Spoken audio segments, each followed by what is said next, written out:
It's your boy back with another banger, man. Comment, like, subscribe, man. You already know what to do, man. You want to see more content from this channel, man. So today, we're trying a little something different. You know what I'm saying? I'm going to do some reactions to some stuff, you know. And you guys tell me how you like it. You know what I'm saying? You want to see more reactions, you let me know. You leave a comment, you know what I'm saying, down below. Let me know how you liked it. Leave me a rating. And let me know what else would you like to see me react to if you like this. So today, what we are reacting to specifically is Shedeur Sanders being drafted 5th round, 144th. Was it blackball?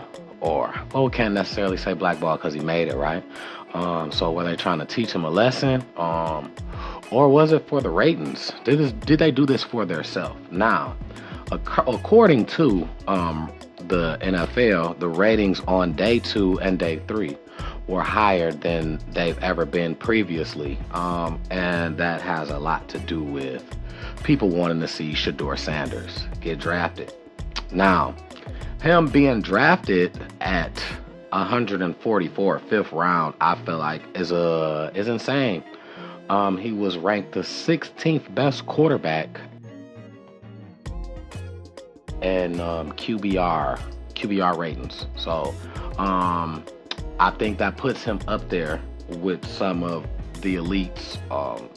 Not to say that he should have been number 1, but I don't think he should have made it, fell down to the 5th round, because there were just it just weren't that many quarterbacks that were better than him. That just wasn't a thing. So I don't know how he managed to slide down that far. Now, there's a lot of talk about NFL teams wanting Shedeur to be took off of their draft board. They took him off because the owner said take him off. I don't want that guy. They were saying there were at least 3 teams. They didn't specifically say what 3 teams, but they were saying they were at minimum 3, but they were saying like it was a lot of GMs, a lot of NFL owners, general managers were saying take him off the board. He's too arrogant. He speaks too highly of himself. I mean, he's very high on himself. And I guess that wasn't a thing. That was just something that they didn't like. I didn't like that he spoke very well of the things that he can do and what he brings to the table. He said basically, he said, you see what he do, that is his thing. And if you draft him, he will continue to do so. That is what he was saying. That is why owners said he was very arrogant. If you ain't trying to change the franchise or the culture, don't give me. So you should know history repeats itself over and over and over. And I've done it over and over and over. So it should be no question why NFL franchise should pick me. And they just didn't like meetings with him, asking him questions and stuff like that, of that nature, which is what the guy from the Giants said, the owner or whatnot. He just said he wasn't ready or something like that when they had an interview. So not being prepared made him feel like he no longer wanted him. Now, there was at least seven NFL teams that needed a quarterback. For it to go a whole 5 rounds for him to get drafted, and there weren't that many quarterbacks better than him. Physically, statistically, it just weren't. So with that being said, for him to fall all the way down to the 5th round, 144th pick, makes it sound very true and very valid about ratings. It makes the ratings portion seem real. It makes it seem as if NFL wanted it to be that way so they could help themselves. That is what it seemed to be. Because it didn't benefit Shedeur in no way of him dropping down to the 5th round. It benefited him in no way. Now he is also in a very great situation, coming off NIL money, his dad being, you know, who he is. So he's in a great situation. But, I guess you just got to prove Now, what people don't believe that you can hang or you can play in this level, they said you couldn't play at a Power 5, you couldn't beat Power 5s when you played at Jackson State. Then they transferred to Colorado. They moved to Colorado. He beat Power 5 teams now, and he's not going to be nothing in the NFL. So let's see where that takes us to. There's a lot of naysayers. There's a lot of people that don't believe. There are a lot of believers on the other end, you know. And I guess that what we're going to have to do is we are going to have to see what happens when he gets to the league. Now, my prediction is that he's going to be pretty good. Now, back to what I was saying, there were at least 7 NFL teams that needed a quarterback. 7 teams, being Tennessee Titans being one. Since how they had first pick, they took a quarterback. Understood. Cleveland Browns, which is where he went, which also took a quarterback the round before him. We're going to talk about that in a second. New York Giants needed a quarterback. The New York Jets needed a quarterback. The Pittsburgh Steelers needed a quarterback, which they passed up on Shedeur, and I thought that was going to be a pickup.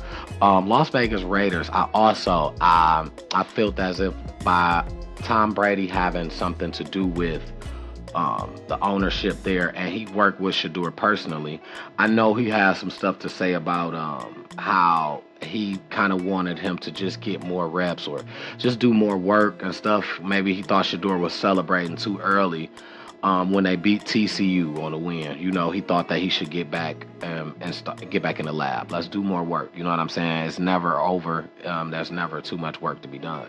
So, and I understand that. You know, Tom Brady came from a long way. He wasn't a top prospect when he got drafted. So I understand that. You know, so I understand where he's coming from. You got to work to get it. But, you know, I guess we just going to see exactly what Shedeur does, how much work he does. Now, I did see a clip that he's already getting in work in Cleveland, and minicamp hasn't even started. So I hope that that's very true. I hope that that's valid, and I hope that this young man wants it for himself just as bad as we want to see him succeed, you know. Also, the last team I was going to say was the New Orleans Saints. They also needed a quarterback, but, you know, they took somebody who definitely should not have been took over Shedeur, but we will not get into that. You guys seen it like me. If you didn't see it, go and check it out, or just look at the list. You know how it goes. Now, going down to the Browns situation. Now, the Browns quarterback room is very funny.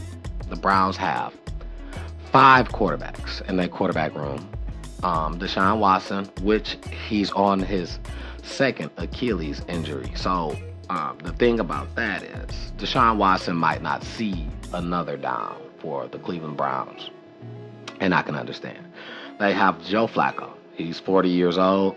I'm sure Joe Flacco doesn't mind collecting a check without playing. I mean, I'm not saying that he doesn't want to play.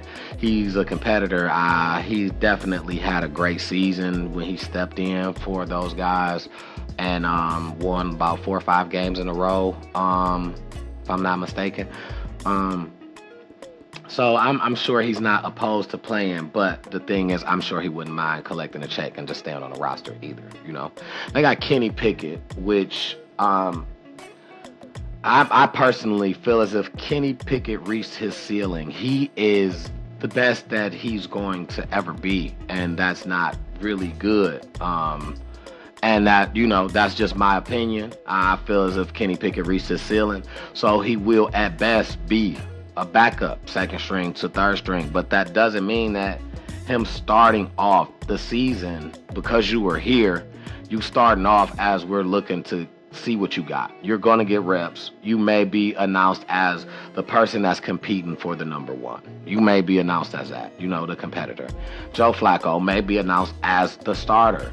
That's just the announcements of how it's coming to start the season. You know, there's mini camps, there's training, there's all of that. So after that, we'll definitely hear the news. We'll hear the different things on how the quarterback room is going there. I don't like that people are really calling him arrogant in a way as of, I don't understand, how do you want him to feel when it comes down to his level of play? I feel as if arrogant and just confidence is it's a thin line in between, and people may get a lot of that mixed up to the point where you think that this guy may just be being cocky. He's being too cocky. He's being arrogant. But all in all, it's just speaking highly of myself, telling you who I am, telling you the journey that I have went through to make it to where I am today, and just telling you actual facts. I don't think that's being cocky. That's my opinion. That's being confident. My opinion is that's being confident, knowing your journey. That's confidence in knowing yourself, knowing, where you been, where you came from, knowing where you're headed at least. You know what I'm saying? That's just the confidence, and that's what I feel. So I do not feel it was arrogant. But there were similar situations in the past that went away and people didn't even have to explain. We had the Eli Manning draft, for example. Eli Manning got drafted to the Chargers. He was the number 1 pick. He did never go to a training facility or nothing. He never put on a Chargers jersey. Eli Manning and his father did not want to deal with San Diego. His father did not want him to play there. But he did not discuss why. He said, we will not be discussing why. We're just going to say we don't want to go there. As far as reasons why, I'm not going to go there. So Eli, they drafts him anyway because it's just, I guess it's kind of like a general manager's thing. They say either it's early enough that they know that they can trade some picks around and get what they want, or they take you anyway if it's too late, and they use you for a trade to someone else. So Eli, in Eli's case here, Eli got drafted number 1 to the Chargers, and Phillip Rivers got drafted number 4 to the Giants. First choice in the 2004 NFL Draft, the San Diego Chargers select Eli Manning. Quarterback, the New York Giants select Phillip Rivers. Quarterback, North Carolina State. Now, by the Chargers knowing that Eli did not want to be there, and knowing that the Giants is where he wanted to be, the Giants also drafted a quarterback. And the Chargers were okay with that because Phillip Rivers was like their second choice anyway. They coach had worked with him during the Senior Bowl. So he had got a feel for him in the huddle. He had got a feel for his play, a feel for how he ran a team. So Phillip was his second choice. So when Eli basically wanted to go to New York, but they picked Eli anyway, and they figured, okay, he wants to go to New York. And San Diego picked Phillip. It worked perfect. It worked right. New York picked Phillip. It worked right in San Diego's favor. Now San Diego just made a trade. I'll just trade you quarterback for quarterback. You picked our guy. We picked your guy, which is a thing that you cannot do. You will be fined in the NFL if you do so, because you're not supposed to be drafting for another team. But, and it worked out for them. I guess it went unnoticed.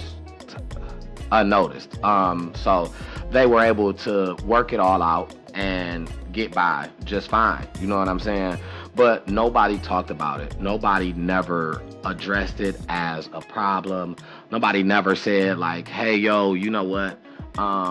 We are going to make sure that Eli Manning don't play over here, or we're going to make sure that he work his way up to get this. Don't get me wrong, Eli has 2 rings. He did work his way up in some way, but it was handed to him basically at first. Like it was handed to him, and he had to just stick it in there, and basically because wasn't nobody else going to take it from him. New York Giants kind of have a funny way of picking their quarterbacks, I think. If you look at their quarterback history, you'll see exactly what I'm talking about. They have a funny way of picking their quarterbacks, but that's to each his own. Not mad at those guys for what it is that they do. It's a business. But we just got to pay attention to how business is being ran before we go and try and accuse people of doing things that probably weren't doing, or probably that wasn't happening. We got to look at these businesses and see what are they doing to make it so now you're saying this about a person, or what makes you say this about this person? Why do you feel like that?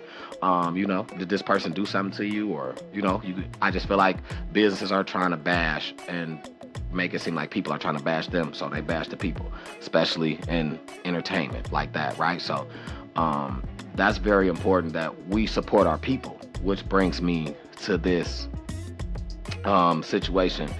I don't think it's blackball. I do think that they did this solely for their own media purposes. They wanted the ratings to be high, and they know people wanted to see Shedeur get drafted. And I feel like what we should do is stand behind Shedeur. And we should not buy apparel through NFL that has Shedeur name. We should encourage Shedeur to get his own brand, sell his jerseys under his own brand, and we go and buy his jerseys from his brand, because already he's the only player that wasn't drafted in the first round, out of the first round, to be in top 10 jersey sales. That's important. But we want to make sure that money goes to him for the hard time that they gave him, for the time that they're giving him when they just hand it to anybody else, or they hand it to the next person. And you know what I mean. We are going to support that man. And what's going to happen is I firmly believe that what he is going to do is he is going to repay us in showing them that he is, in fact, who he said he is. And he is, in fact, who they thought that he would not be. And I'm here to say I support Shedeur Sanders and his journey to the NFL. Shout out to Colorado. Shout out to Deion Sanders. Shout out to Shiloh. Everybody from Colorado. Deion Sanders had 7 college players signed to NFL teams. If I'm not mistaken, 4 of them were drafted. 4 or 5 were drafted. The rest signed with teams. That's still a great accomplishment. To be a person who they said he wouldn't be a good coach in the Power 5. There's still people hating on him every day. It's still a journey for him. People are still saying his name. He is still a place that kids are wanting to go for school. He just got one of the top commits at quarterback, and Juju Lewis. So it's Deion is making moves, and I am here to support him. I love how he supports his people. He supports us, and he would say it out loud. I love it. And he's a believer of God, and I just can't, it's nothing I can see wrong that he does. I can say, far as when it comes to raising those kids, and helping other kids out. Jimmy Horn Jr., his father is incarcerated. And when Deion Sanders talked to his father, it was before Jimmy Horn was even at Jackson State. He told his father that if you let your son come to Jackson State and play for me, I'm gonna make sure he's straight. Jimmy Horn Jr. just signed with the Carolina Panthers. His moves being made. Travis Hunter dad was incarcerated or going through some problems, house arrest. He couldn't go to the Heisman ceremony or nothing like that, but they got him to the draft. He is stepping in for kids that even have father figures, but if your father figure is not able to be here at the time, even if so, just during this little time, I am also another figure for you. I watched him have a kid during a practice or a little meeting that they had. A kid said, we're doing a pitch to sell insurance. He said, you doing a pitch to sell insurance? He told him, man, won't you get up and present it to everybody? Let everybody hear it.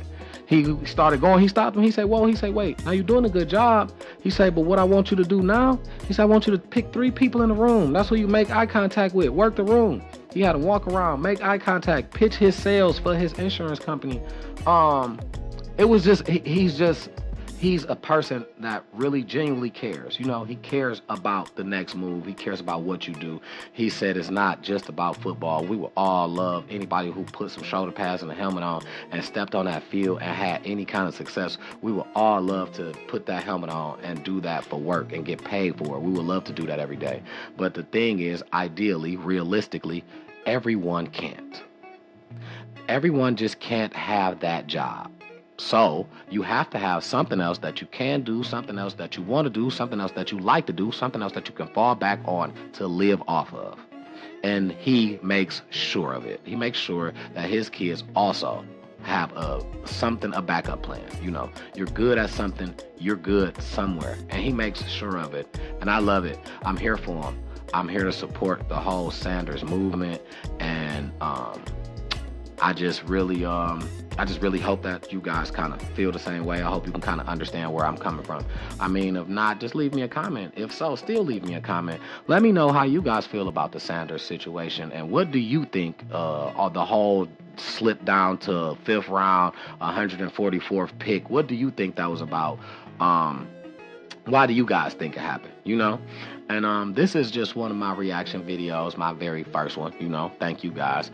Thanks for tuning in. Thanks for watching. You know what I'm saying? Don't forget, comment, like, subscribe, and tell me if you really liked my reaction video. Let me know what you think. And if you want to see some more, let me know what kind of reaction videos you want to see. What do you want to see me react to? Man? And y'all already know, it's your boy T-Double, man. Thanks for stopping by. Peace. Take me